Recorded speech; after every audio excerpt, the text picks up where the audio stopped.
தேர்தல் பரப்புரையில் ஈடுபட்ட திமுக கூட்டணி தலைவர்களுக்கு திமுக தலைவர் மு.க.ஸ்டாலின் நன்றி தெரிவித்திருக்கிறார். அதனை அண்மை செய்தியாக பார்க்கிறோம். கூட்டணி தலைவர்களுக்கு திமுக தலைவர் மு.க.ஸ்டாலின் நன்றி தெரிவித்திருக்கிறார்.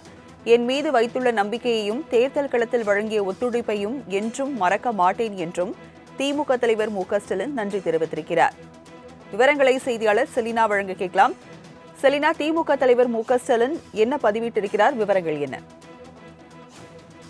திமுக தலைவர் மு.க.ஸ்டாலின் ஒரு அறிக்கை ஒன்றை வெளியிட்டிருக்கிறார். அதில் குறிப்பாக எந்த நிலையிலும் மக்கள் நலனுக்காகவும் மாநில உரிமைக்காகவும் தன் பயணத்தை தொய்வின்றி தொடரும் அரசியல் இயக்கமான திமுக தலைமையிலான மதச்சார்பற்ற முற்போக்கு கூட்டணியில் 2019ஆம் ஆண்டிலிருந்து 2 நாடாளுமன்ற தேர்தல்கள், 2 சட்டமன்ற தேர்தல்கள், ஊராட்சி தேர்தல்கள், நகர்ப்புற வளர்ச்சி தேர்தல்கள், இடைத்தேர்தல்கள் என தொடர்ந்து பங்கெடுத்து வரக்கூடிய தோழமை கட்சிகள் தலைவர்கள் மற்றும் நிர்வாகிகள், தொண்டர்கள் அனைவருக்கும் திமுக தலைவர் என்ற முறையில் என் நன்றியை தெரிவித்துக் கொள்கிறேன் என்று தற்பொழுது திமுக தலைவர் தெரிவித்திருக்கிறார்.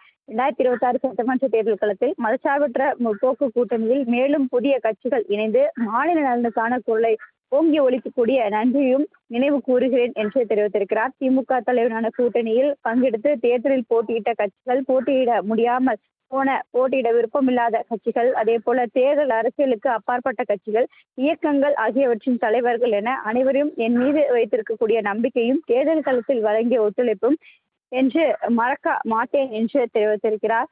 இந்திய தேசிய காங்கிரஸ் கட்சியின் தலைவர் செல்வபெருந்தகை, அதே போல மதிமுக பொதுச் செயலாளர் வைகோ, பிரேமலதா, விடுதலை சிறுத்தைகள் கட்சியின் தலைவர் திருமாவளவன், அதே போல கம்யூனிஸ்ட் கட்சி வீரபாண்டியன், அதே போல சண்முகம், முஸ்லீம் லீக் கட்சியின் காதர் மொய்தீன், மனிதநேய கட்சியை சார்ந்திருக்கக்கூடிய ஜவாஹிருல்லா உள்ளிட்ட கூட்டணி கட்சி தலைவர்கள் அனைவருக்கும் எனது நன்றியை தெரிவித்துக் கொள்கிறேன் என்று தெரிவித்திருக்கிறார். அதே போல திமுக கூட்டணியில் அமைந்திருந்த இயக்கங்கள், அதே போல பல்வேறு கூட்டணி அமையாத கட்சிகள் என அனைவருக்கும் என் நன்றியை தெரிவித்துக் கொள்வதாக தெரிவித்திருக்கிறார்.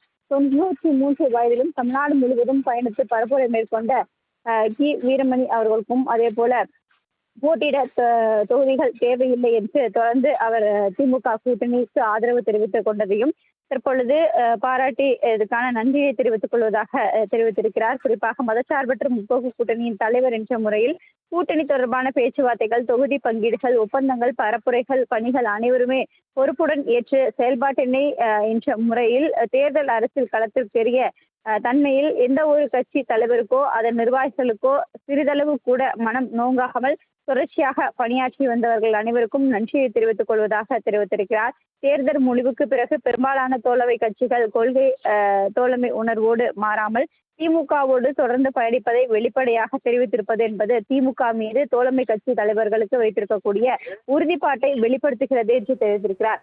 அதற்கேற்ற நம் கொள்கையும் உறுதியாக இருக்கக்கூடிய அரசியல் கட்சியாக ஒன்றுபட்டு நின்று மக்கள் நலனுக்காகவும் மாநில உரிமைக்காகவும் நம் பயணத்தை எப்போதும் போல தொடர்ந்து மேற்கொள்வோம் எனவும் தமிழ்நாட்டை காக்கும் வலிமை, அதற்கான போர்க்குணமும் நமக்கு உரித்தானது என்று தெரிவித்திருக்கிறார். விவரங்களை வழங்கியதற்கு நன்றி செலினா.